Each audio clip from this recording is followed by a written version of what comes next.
চলতি মাসে যুক্তরাজ্য সফরে যান প্রধান উপদেষ্টা অধ্যাপক মোহাম্মদ ইউনূস। সফরকালে বিবিসিকে দেওয়া সাক্ষাৎকারে দেশের রাজনীতি, নির্বাচন ও রোহিঙ্গা সমস্যা নিয়ে কথা বলেছেন তিনি।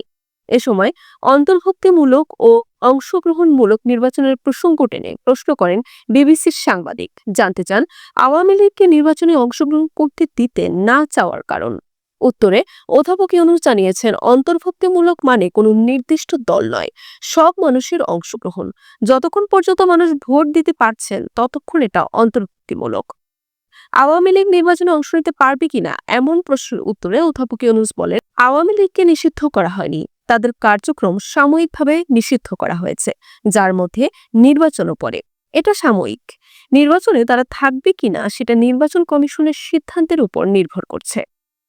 ভারতে আশ্রয় নেওয়া সাবেক প্রধানমন্ত্রী শেখ হাসিনাকে দেশে ফিরিয়ে এনে বিচার প্রসঙ্গে ইউনূস জানান, তার বিচার শুরু হয়ে গেছে। তাকে দেশে ফিরিয়ে আনার জন্য আন্তর্জাতিক পদ্ধতি ব্যবহার করা হবে। যেভাবে একজন অভিযুক্তকে দেশে ফিরিয়ে আনা যায় সেটাই করা হবে। এটা সম্পূর্ণ আইনি প্রক্রিয়া। আওয়ামী লীগের শত শত কর্মীকে গ্রেফতার করা নিয়ে প্রশ্ন করা হয় অধ্যাপক ইউনূসকে।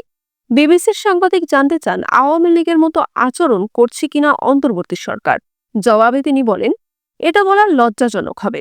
আপনি যদি অন্তর্বর্তী সরকারকে আওয়ামী লীগ সরকারের সঙ্গে তুলনা করেন তাহলে বুঝতে হবে আপনি বাংলাদেশকে বোঝেন না, বাংলাদেশের বাস্তবতাকে বোঝেন না।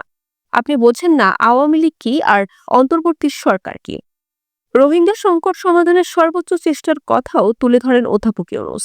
তাদের জন্য আরও বেশি কিছু করা যায় কিনা এমন প্রশ্নের উত্তরে তিনি বলেন, আমি আমার সর্বোচ্চ চেষ্টা করছি।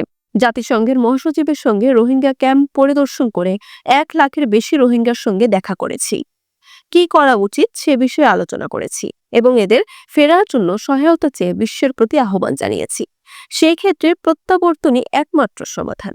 সবাই এখন শুধু খাবার ও অন্যান্য সহায়তা নিয়েই ব্যস্ত, কিন্তু এদের নিজ দেশে কিভাবে ফেরত পাঠানো যাবে সেই বিষয়ে কেউ আলাপ করছে না। বাংলাদেশ সরকার নিজেদের অভ্যন্তরীণ সমস্যা সমাধানের চেষ্টা করছে। রোহিঙ্গা সংকট সমাধান আন্তর্জাতিক সম্প্রদায়ের দায়িত্ব। তাছাড়া নিজেদের সমস্যার ভেতর নতুন আরেকটি জনগোষ্ঠীর বোঝা টানা সম্ভব নয় বলে স্পষ্ট জানিয়েছেন অধ্যাপক ইউনূস।